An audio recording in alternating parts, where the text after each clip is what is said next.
Welcome back to our Fireside Chat. I'm here with Paul Robinson, founder, Tempest Networks. Yep, and we focus in on helping organizations navigate through cybersecurity and risk problems with our services and solutions. Fantastic. I'm also here with Marvin Smith, founder of Nexus Cloud. We provide managed services to small, medium-sized law firms. Also, their links to their company will be in the links below. And I'm Adrian Libert, founder of Hudson Vilsack, creator of IMO for automated vulnerability scanning and reporting. We're going to be talking about scaling and growing your business. How do you balance scaling up with your current resources that you have in place? Does it become a point you start thinking about, well, maybe I need to get some external capital to grow because you see an opportunity? How do you scale and without becoming unmanageable? Yeah.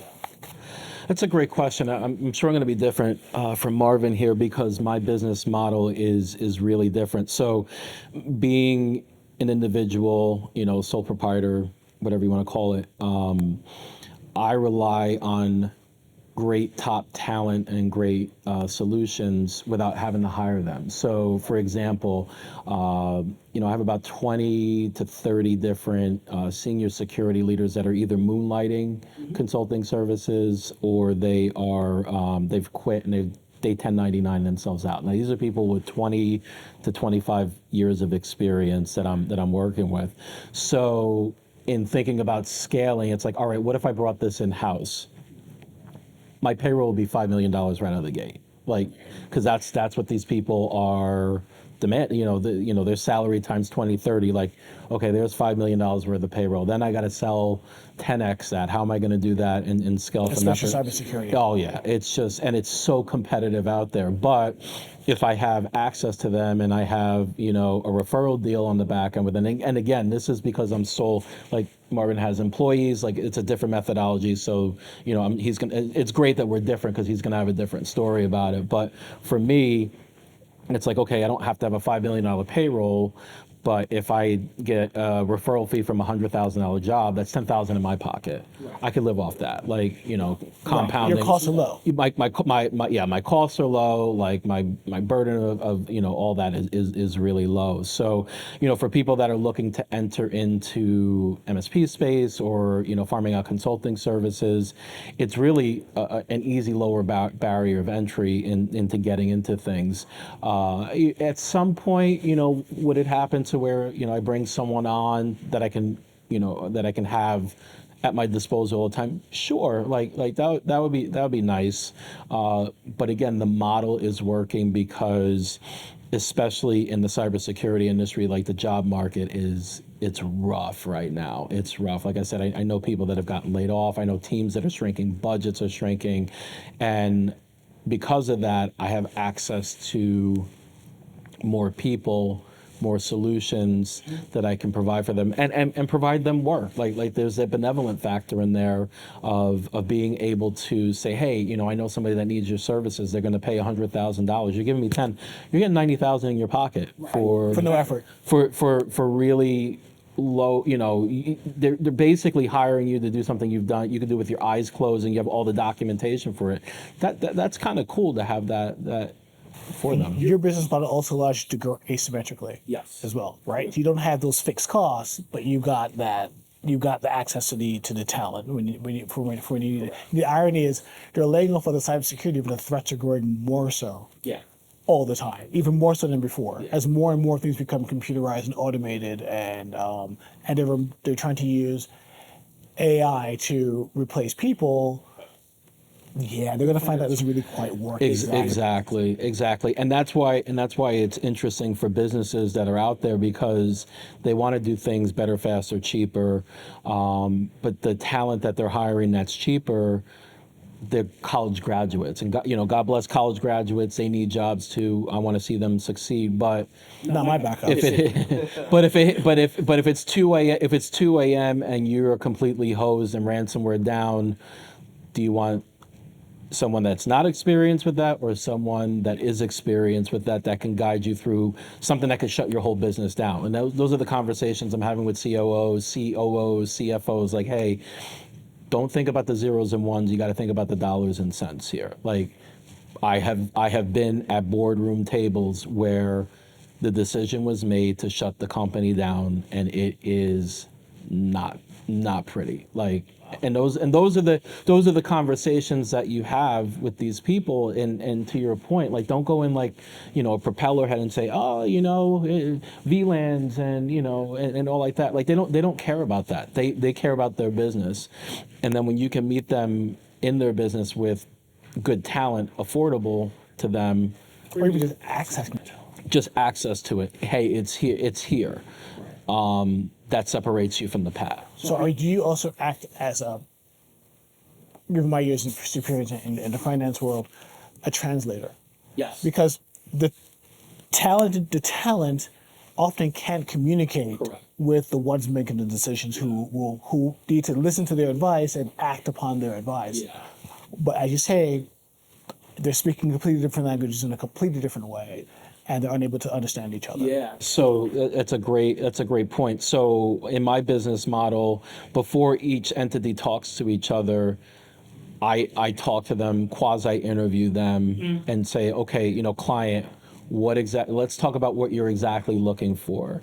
I have access to all this stuff, but I'm not going to throw you 50 different solutions here. I want to get you 2 to 3 that are going to align with what you need. So then they give me that information, and then I go to the vendor or the consultant. I say, okay, just focus on this.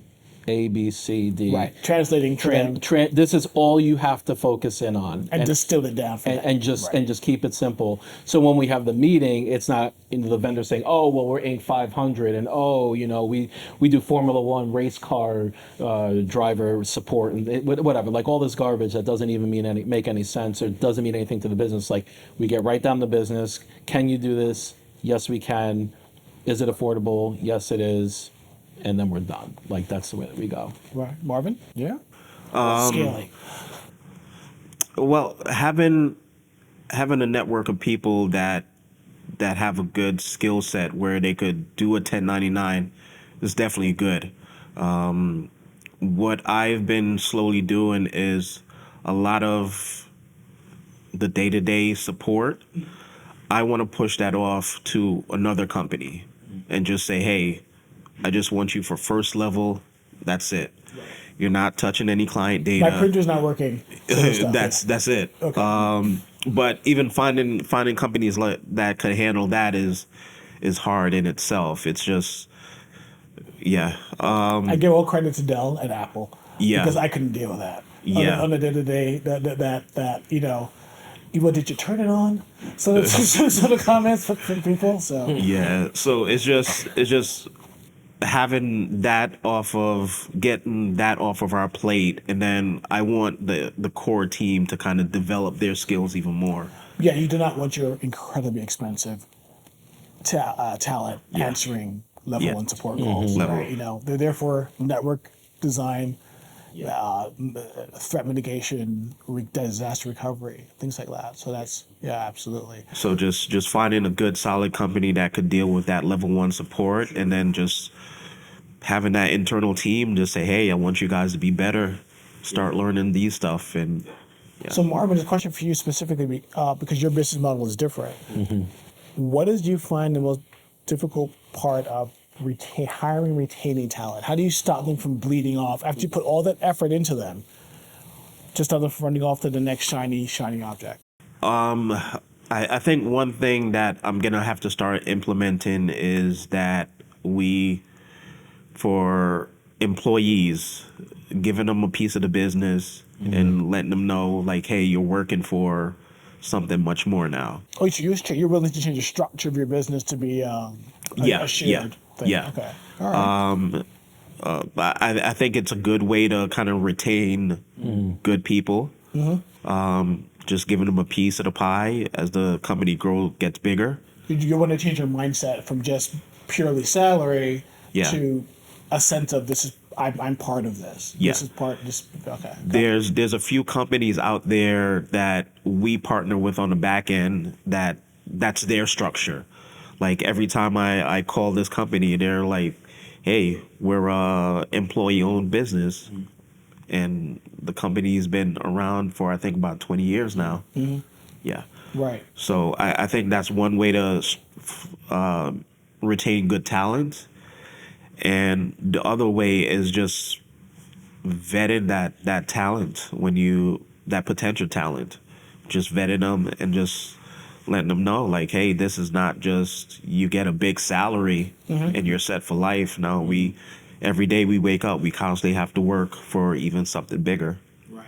Yeah. So along those lines, so how would you compete with the big consulting firms?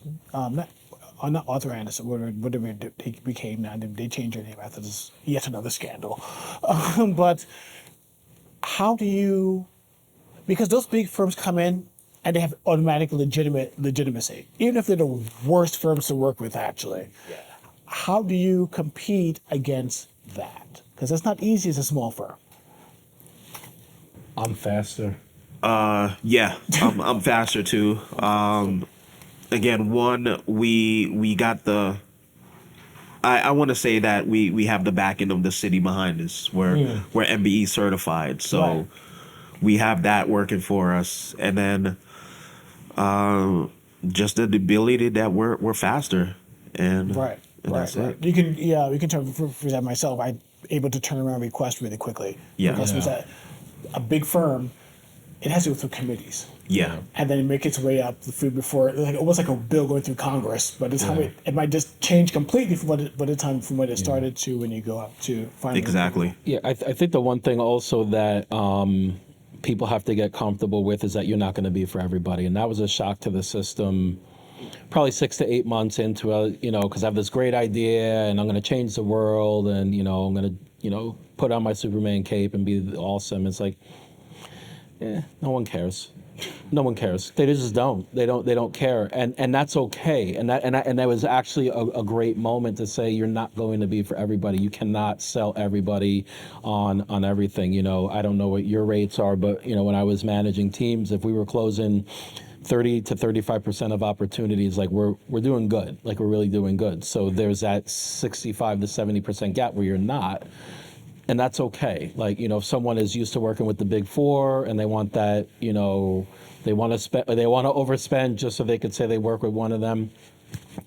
Yeah, We're not meant. I'm here, like I'm not like spitting at them on the way out and saying, oh, I hope you get attacked or something like that. I'm not saying that, but I'm saying, I'm here if you need. But this is what I do, and having conviction in what you do, and knowing that there are people out there that can benefit, and those right people will come if you go out looking for them. yeah.